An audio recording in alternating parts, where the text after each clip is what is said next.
friends, welcome back to my channel where I'm sharing my TTC journey after being diagnosed with PCOS.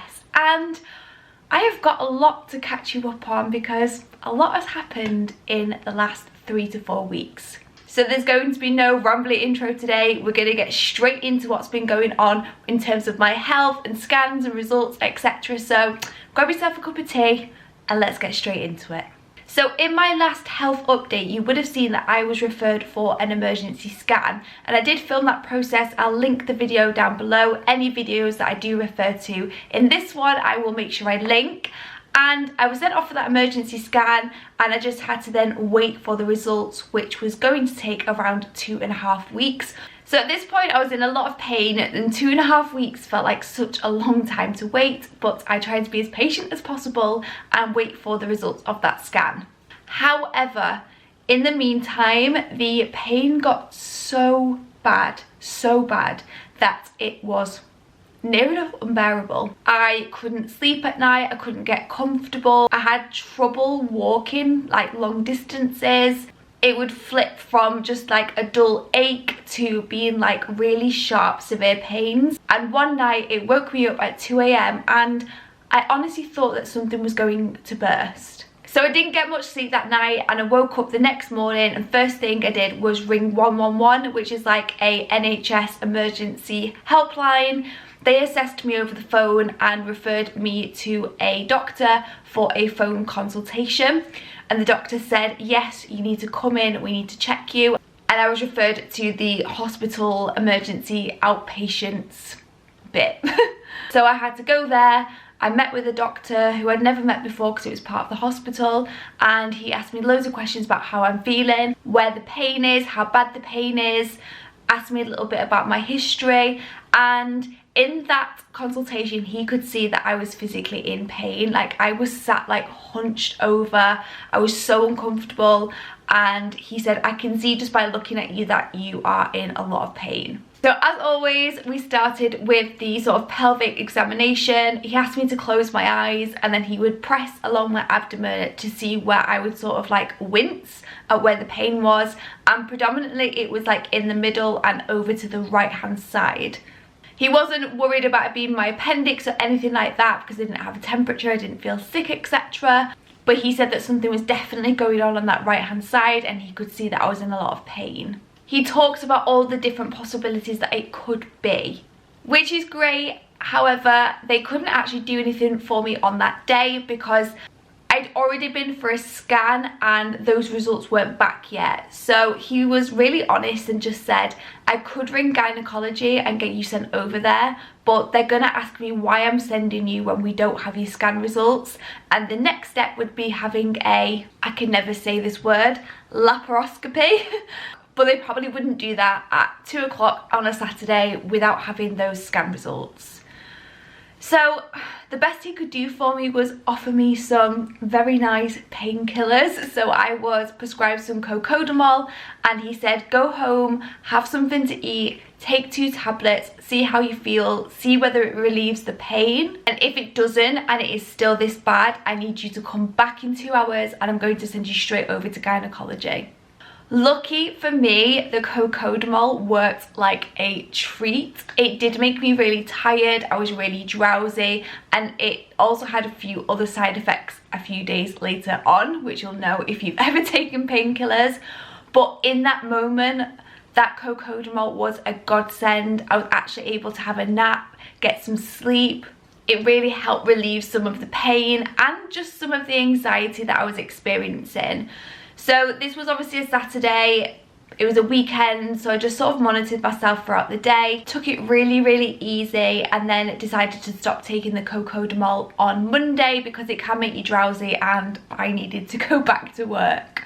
So obviously the cocodamol didn't fix the problem, it just kind of masked the pain. However, a few days later my doctor did ring me with the scan results. I explained to her what had happened over the weekend, in what bad pain had been, and that I'd been giving cocodamol, and she said, well, we think we found the explanation for the pain you've been experiencing. So my scan again confirmed PCOS, my ovaries are enlarged, they could see the follicles inside my ovaries.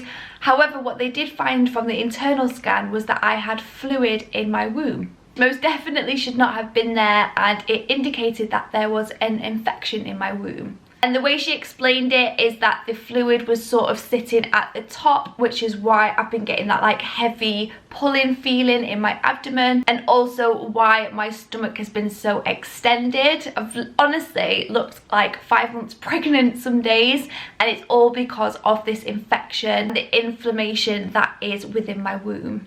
Now, unfortunately, they couldn't actually determine what had caused the infection. She explained to me that like the bladder, the bowel and the ovaries are all sort of like in close contact, and it's very hard for them to determine what might have caused the infection. So because of that, I had to be prescribed 2 different types of antibiotics. So I have to take one of each twice a day to basically cover all bases and try and get rid of this infection. So far, I've been taking these antibiotics for like 8 days, and only on day 7 did I start to see an improvement in terms of the bloating and pain. So it has taken a week to really start to clear this up. The lack of sleep has been, I can't even tell you. And a side effect of the antibiotics, with it being quite an aggressive treatment, is that my temperature can spike.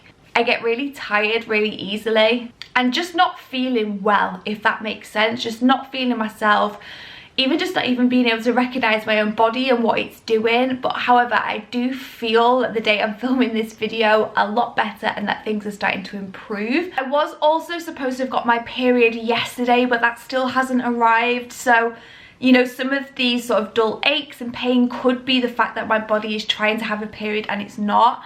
If it doesn't arrive, then we can, I guess, presume that my tracking and when I thought I'd ovulated was inaccurate, unfortunately. So that is such a shame if that isn't the case, but that's again something that I can go back to my doctor and say, I saw a little bit of a surge on an LH strip, but actually I didn't get my period, so we can presume that I didn't ovulate. So yeah, it's fair to say it has been one hell of a ride.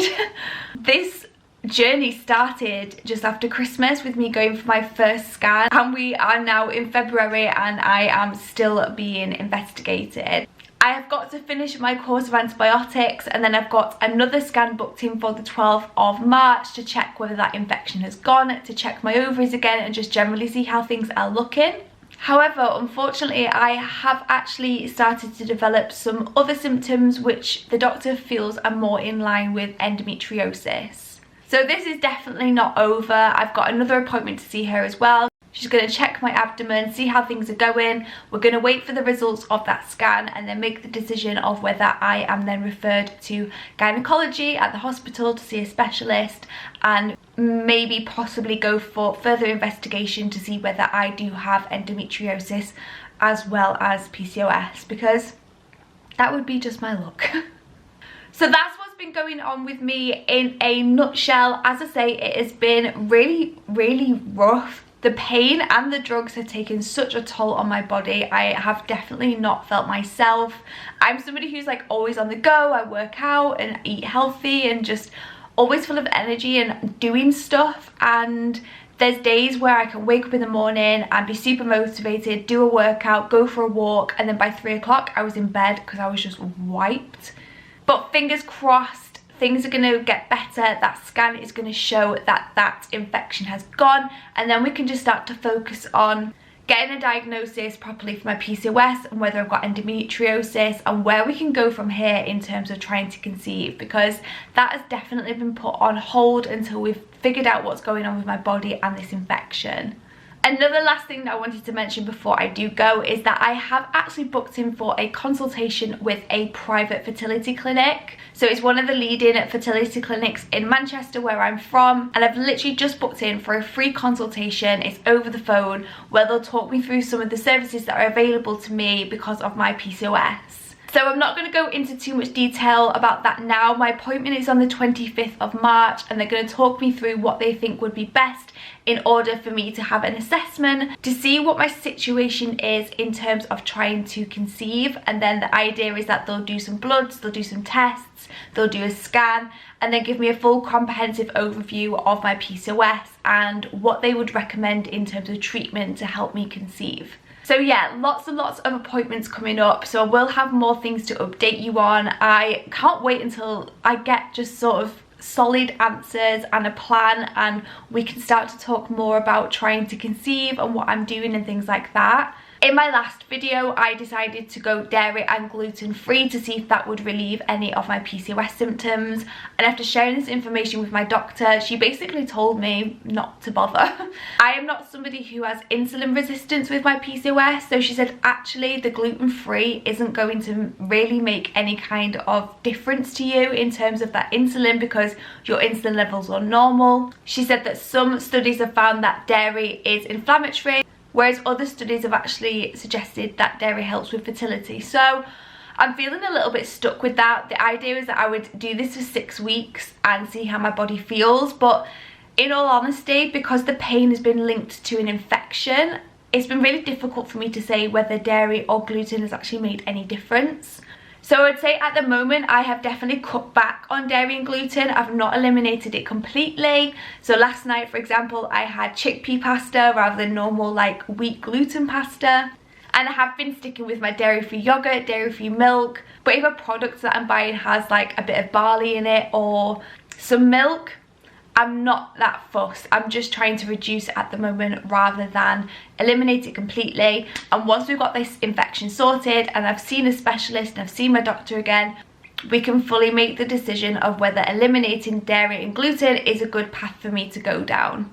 I'll do like a what I eat in a day video soon and give you some meal ideas and product ideas again if you are gluten and dairy free, because I know so many women that I speak to are.